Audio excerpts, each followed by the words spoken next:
கழகத்துடைய தொண்டெல்லாம் கொதித்திருக்கிறார்கள். காந்தி அவர்களே, இனி நாவடக்கம் உனக்கு தேவை.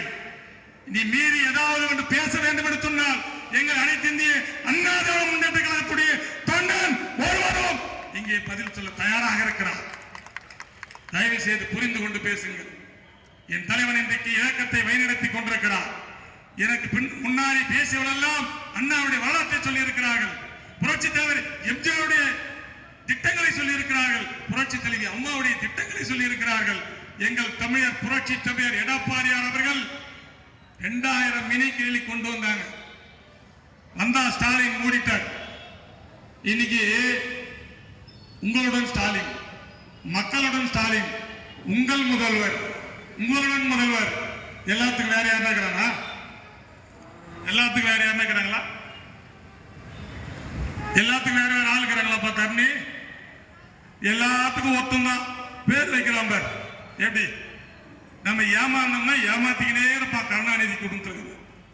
அதுதான் எல்லாரும் சொல்றாங்க. இன்னைக்கு கூட அவன் குடும்ப சொத்தா இருக்குன்னு சொல்றாங்க. அவன் சொத்து அவன் குடும்ப சொத்தாவே ஆக்கிட்டான். ஏன்னா அண்ணா திமுக புரட்சி தலைவர் எம்ஜிஆர் எதுக்காக ஆரம்பிச்சார்?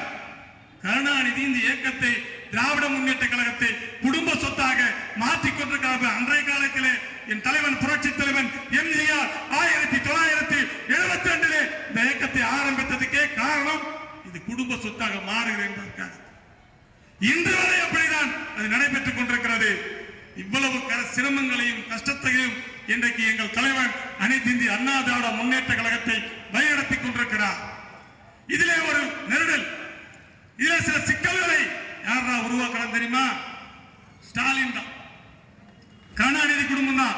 அண்ணா திமுகவை பிளவுபடுத்த வேண்டும், அண்ணா திமுகவை எப்படியாவது முடக்கிவிட வேண்டும் என்று பிளவுபடுத்துவதற்காக சில முன்னோடிகளை, சில புல்லுரிகளை வைத்துக் கொண்டு இது